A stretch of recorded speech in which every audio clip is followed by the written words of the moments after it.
Okay, so in this video, we want to consider what causes unemployment, as well as what other forms unemployment may take. So specifically, how do we categorize types of unemployment, and what are other measures of labor market outcomes which may be similarly informative to unemployment, but aren't technically unemployment.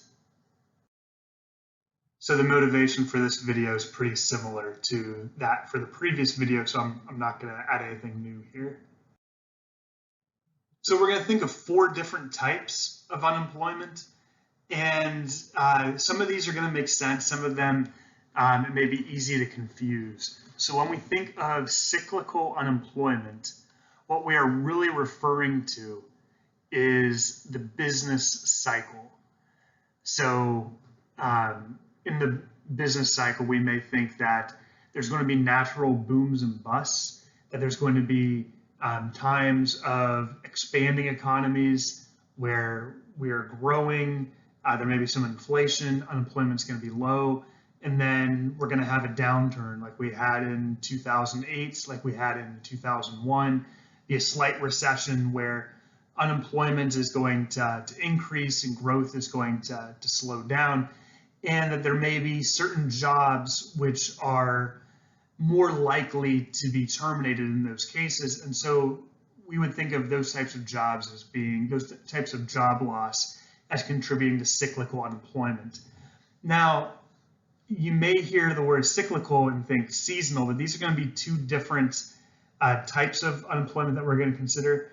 So seasonal unemployment is going to be unemployment that changes due to business cycles, which are a part of annual changes in demand. So, for example, if you work at I had some friends from home who worked at gravel quarry, and these jobs weren't available in the winter. So every winter they would go on unemployment, collect unemployment insurance, and then in the summer they'd be back at work again. And so, you can also think of like a department store Santa, that you're only really needed, there's only enough demand for your services 1 month of the year, and the rest of the year you may be looking for a job to be a Santa and unable to find one, and you're unemployed, you're seasonal then. We're going to think that frictional unemployment is going to be unemployment that occurs as workers move between jobs. That, let's say you are fired from one job, you're looking for a new job, and you're able to find one. You have employable skills, you're looking, you're able to work, but you're not typically going to be able to find one immediately. You may have to interview for a couple different companies, either in town or out of town, and then move if you have to switch locations. And there's going to be just these frictions that are going to prevent us from seamlessly transitioning from one job to another. There's also going to be structural unemployment, which is going to be the unemployment that occurs because individuals lack the skills valued by employers.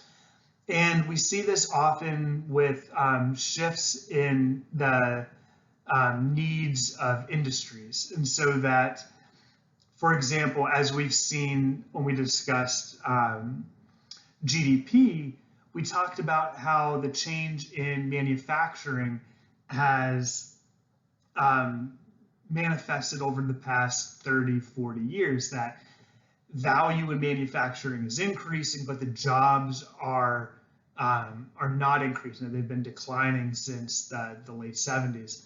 And so for those types of jobs, people that previously have been in manufacturing their whole career, they lose their job and there's not any more jobs to go around for them. They now have to develop new sets of skills to be able to find jobs in other industries. And that's why there are a lot of these types of programs that provide coding abilities or just other skill development for those who have lost more blue-collar jobs to be able to train for more tech-oriented jobs. But while they're not yet employable in the tech industries or in new industries, they would be considered structural unemployment, since they're not hireable for the jobs that are available, and the skills for the jobs which they previously had are no longer hiring. So now we're going to consider different types of hidden unemployment.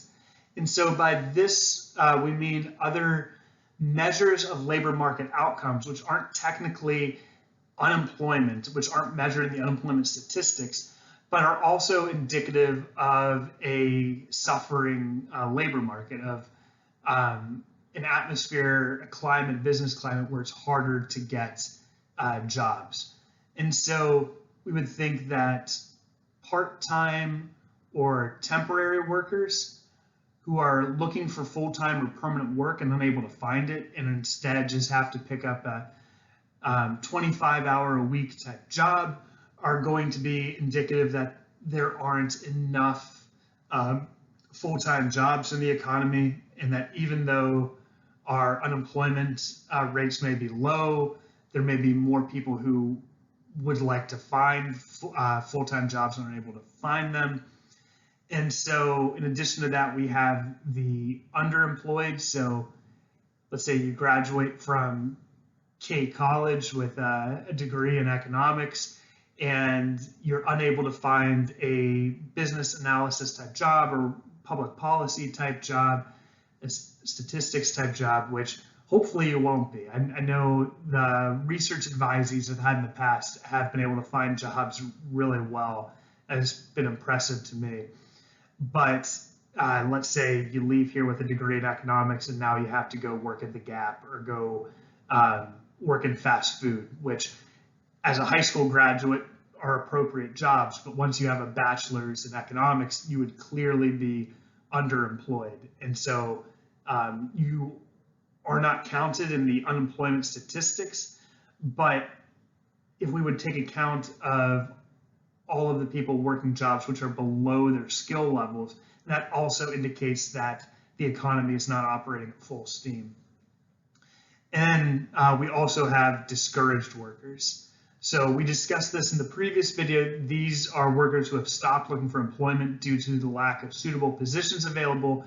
Importantly here, they would have fit the categorization of being counted for the unemployment rate had they continued to look for jobs, but making that rational rule, rational decision of, is the marginal cost of continuing to search for jobs worth the marginal benefit of searching an extra hour for jobs, which would bring me perhaps unemployment insurance, but I'm now spending all this time that I'm realizing there's no jobs out there for my skill, so I'm not going to look anymore.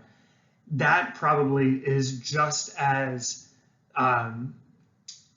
indicative of the state of labor markets as any other measure, and it's not technically accounted for in the unemployment rates.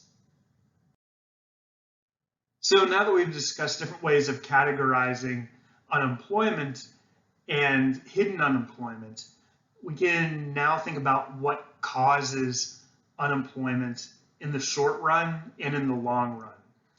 And so when we think of unemployment in the short run, we're going to think of that as being a product of a shortfall in aggregate demand.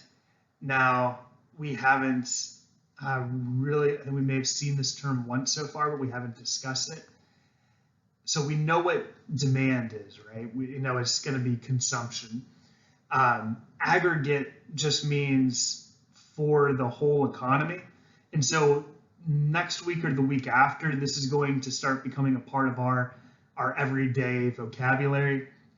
But in general, you just want to think of this as representing the sum of all purchasing decisions and demand in the economy. And so we think that when consumers across the whole economy and the government's consumption, their direct purchases included in that, as well as that of our exports and our plant and equipment investment decisions by firms, that when all of that consumption decreases, then there's going to be less of a demand for labor, which is going to cause a decrease in the quantity, the equilibrium quantity of labor, quantity demanded and quantity supplied. However, the quantity of labor supplied may not decrease if we have sticky wages. And so we discussed this at the first video for this week, that we think of sticky wages as meaning that when there's a decrease in the demand for labor, that the wage may not adjust appropriately, it may not drop, it may be, there may be a friction which prevents the wage from dropping to reach the new equilibrium wage. It may be sticky and not drop. So what may cause these sticky wages? We're going to think of three primary causes here: unions, implicit contracts, and efficiency wages. And so these are all going to be related or effectively accomplish the same thing. And that is going to be to prevent a decrease in the payments of the employees. So unions may explicitly have that built into their contract. They may say that if you are going to hire a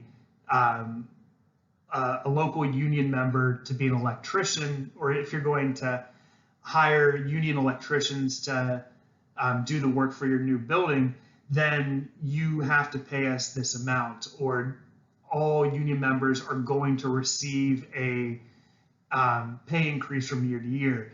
Then when the aggregate demand for and the economy drops and the demand for their services are going to drop as well, then they may not be able to, the wages for those jobs will not decrease, and they will not be able to re-equilibrate in that market, and they will then suffer from unemployment.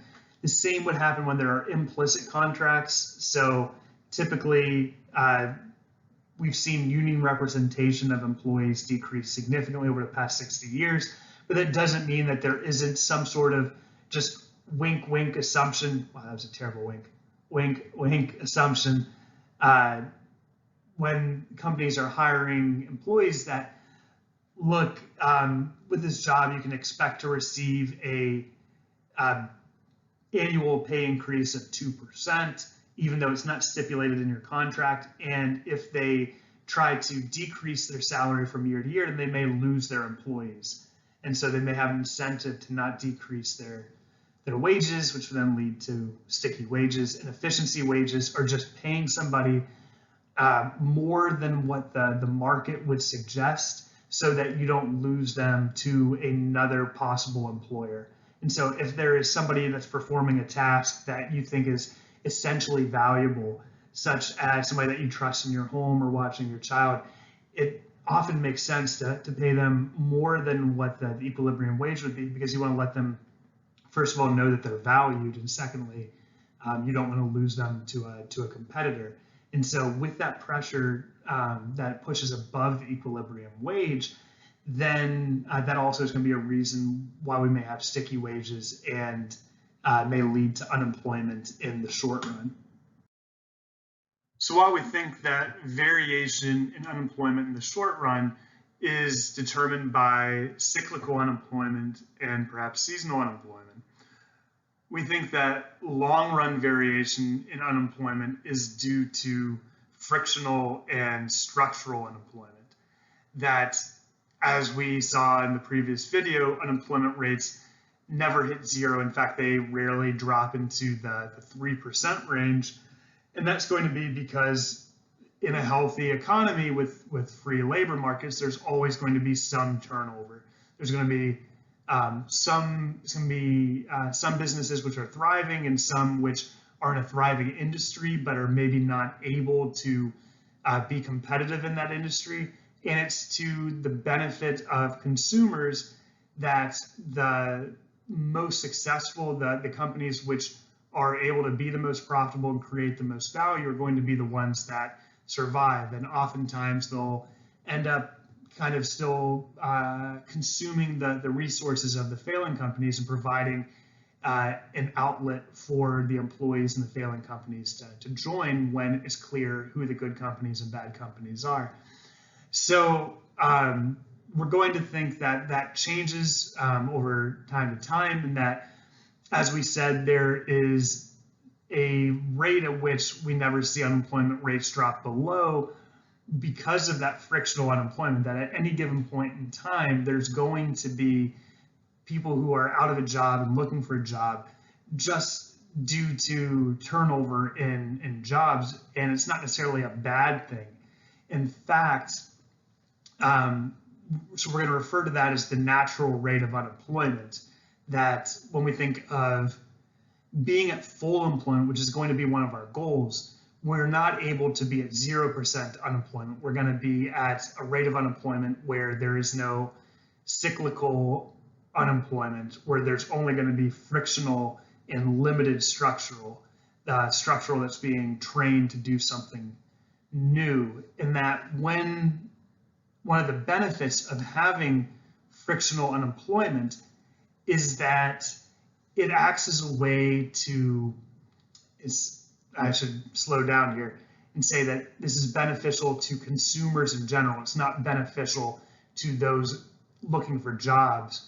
But when we have 2 or 3% of people who are constantly looking for a new job at all times, not the same people, but when that pool is turning over and there's always people looking for jobs, then there's competition amongst employees to accept a lower wage. And by that competition to accept a lower wage because they're looking for a job, that's going to keep the operating costs of companies lower, which is theoretically going to allow them to sell their products at a lower price as a way to gain more market share.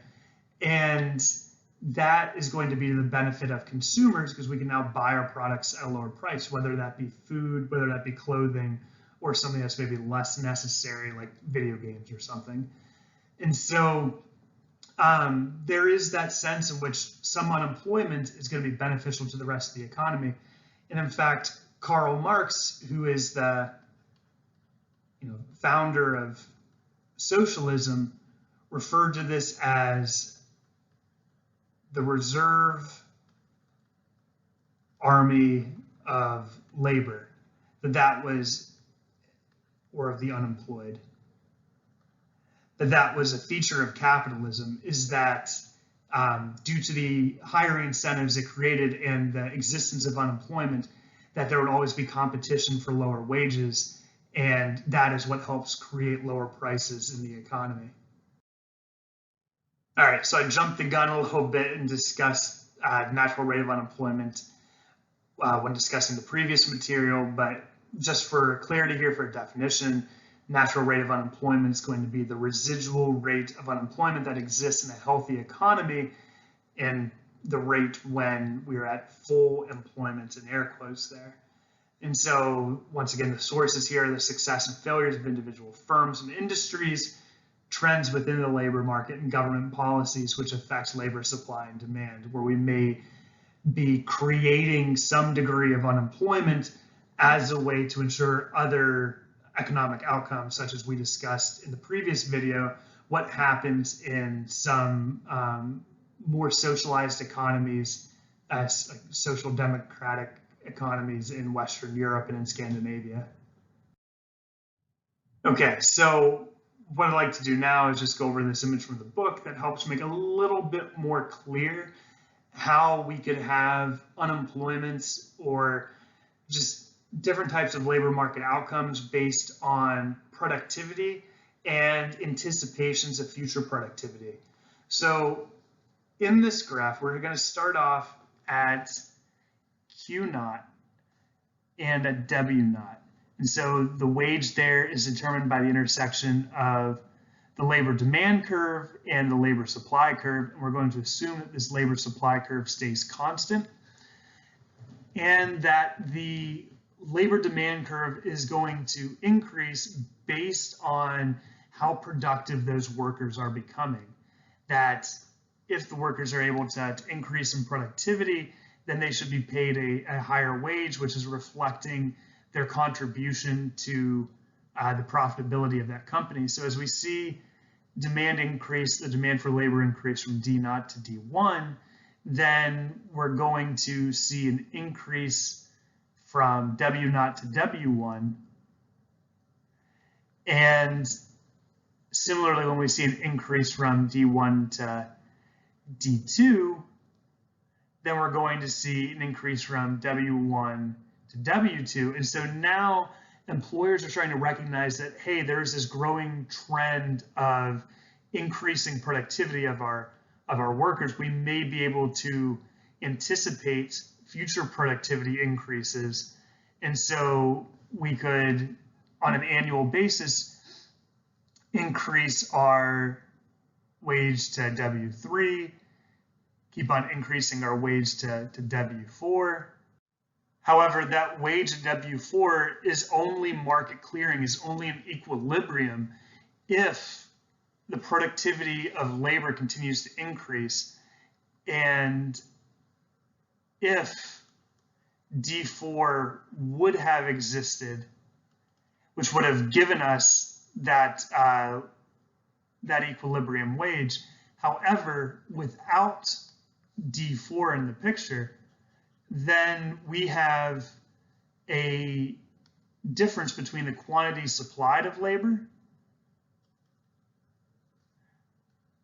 and the quantity demanded of labor.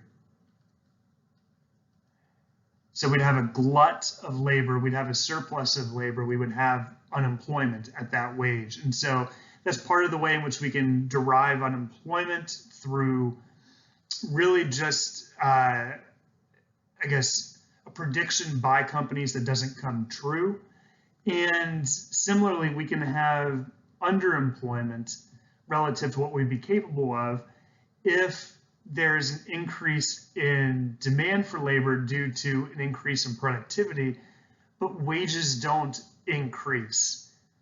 If wages were to be held constant here at this W, then we would have the quantity demanded of labor be greater than the quantity supplied of labor.